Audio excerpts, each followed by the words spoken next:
आज की वीडियो में मैं बात करूंगा कि एक साइट सेफ्टी सुपरवाइजर का डेली रूटीन क्या होता है। तो नमस्कार, मेरा नाम है मनोज और आप देख रहे हैं मनोज जमशेदपुर यूट्यूब चैनल। और मैं एक साइट सेफ्टी सुपरवाइजर के तौर पर टाटा स्टील वायर डिवीजन में जॉब कर रहा हूँ फिलहाल। और मैं अपना एक्सपीरियंस रेगुलरली अपने वीडियोस के थ्रू जो है वो शेयर करने की पूरी कोशिश करता हूँ। तो मैं एज अ सेफ्टी प्रोफेशनल अपना डे टू डे लाइफ में साइट में जाकर क्या ऐसा करता हूँ, वो चाहे साइट विजिट हो, डॉक्यूमेंटेशन हो, मीटिंग्स हो, या फिर कुछ क्वेरीज हो सीनियर्स के साथ में, वो सारी चीजें मैं कैसे हैंडल करता हूँ या फिर आप कैसे हैंडल कर सकते हैं, और एक सेफ्टी सुपरवाइजर का रोल क्या होता है, इस पर ही आज हम बात करने वाले हैं।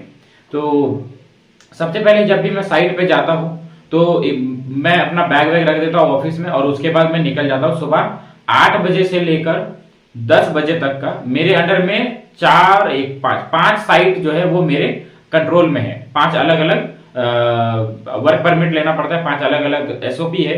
तो 5 अलग अलग लोकेशन पे हमारा जो है वो काम चल रहा है। तो वहां पे वो सारी चीजें जो मैं 2 घंटे में कवर कर लेता हूँ।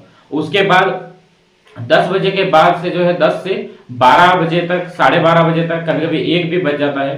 तो उसमें 2 घंटे 3 घंटे तक जो है ना मैं जो रोज का ऑब्जर्वेशन होता है उसको मैं सिस्टम में अपडेट करता हूं, ताकि डेली मैनेजमेंट का जो है वो सिस्टम में अपडेट हो सके।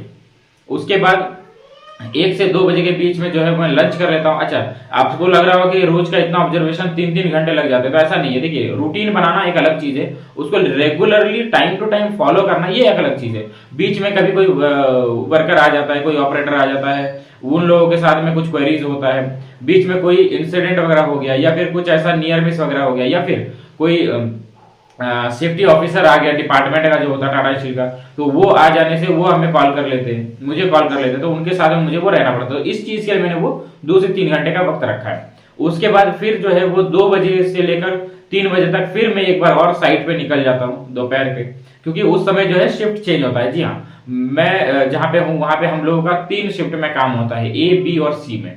तो तीनों शिफ्ट में काम होता है। तो 1:30-2 बजे तक जो है ए शिफ्ट वाले निकल जाते हैं, उसके बाद फिर 2 बजे जो है बी शिफ्ट वाले आ जाते हैं। तो उसको टूल बॉक्स मीटिंग करवाने के लिए तो मुझे जाना ही पड़ता है।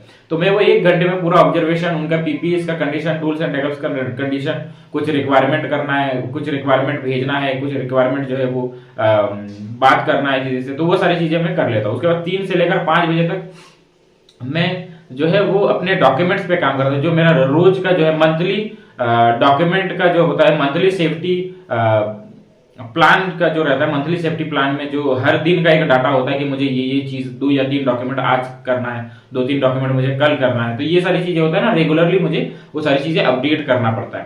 तो ये मेरा पूरा दिन का जो है वो शेड्यूल रहता है रोज का। इसके साथ ही साथ देखिए, आपको मंथ में एक बार लाइन वॉक आ जाता है, मंथ में एक बार मास मीटिंग आ जाता है, मंथ में एक बार वेंडर का जो है सेफ्टी मीटिंग होता है, जो कि वेंडर के ऑफिस में होता है, बाहर ऑफिस में। उसके बाद आपका जो एआईसी मीटिंग होता है, एरिया इंप्लीमेंटेशन कमेटी का होता है। फिर तार कंपनी में जो है अभी सेफ्टी इंप्लीमेंट हो रहा है, क्योंकि अभी अभी टाटा स्टील जो है वो उसको टेक ओवर किया है, करीब करीब 1 साल हो रहा है। तो वहां पे सेफ्टी बहुत ज्यादा जो है टाटा स्टील की तरह जो है वो वहां पे नहीं है। तो इसी चीज को कल्चर, सेफ्टी को कल्चर में लाने के लिए, ताकि लोगों को जो है अच्छे से समझ में आए कि सेफ्टी क्या होता है, इस चीज के लिए सेफ्टी सुपरवाइजर्स को और सुपरवाइजर्स को एक मंथ में 1 या 2 बार मीटिंग के लिए बुलाया जाता है, वहां पे सारी चीजें सिखाया जाता है।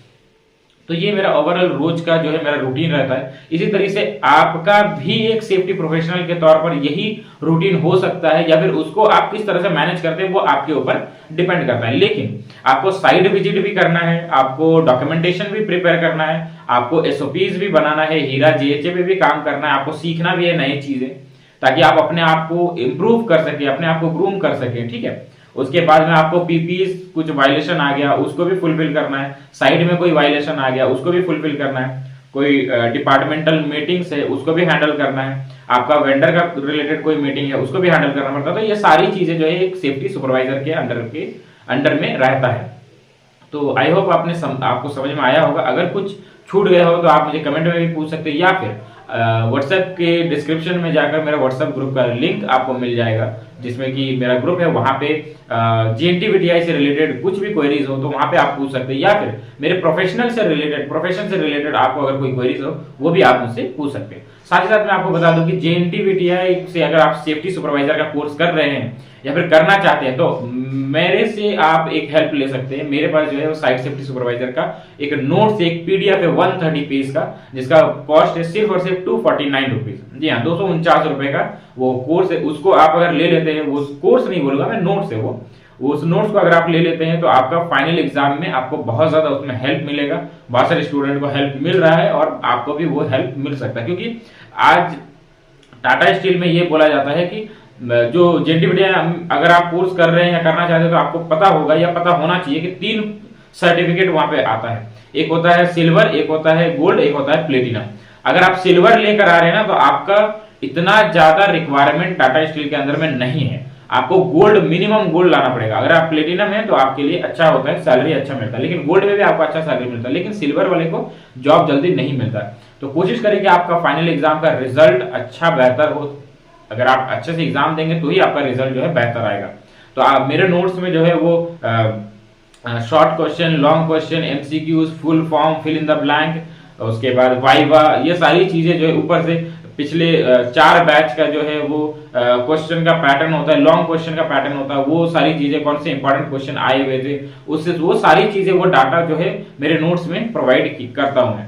तो कोशिश है कि अगर आपको इस चीज की जानकारी लेना हो तो आप मुझे व्हाट्सएप पे फॉलो कर सकते हैं और चैनल को सब्सक्राइब कर सकते हैं, ताकि ऐसे ही मैं अपने सेफ्टी प्रोफेशनल का जो भी मेरा एक्सपीरियंस है मैं आप तक पहुंचा सकूं।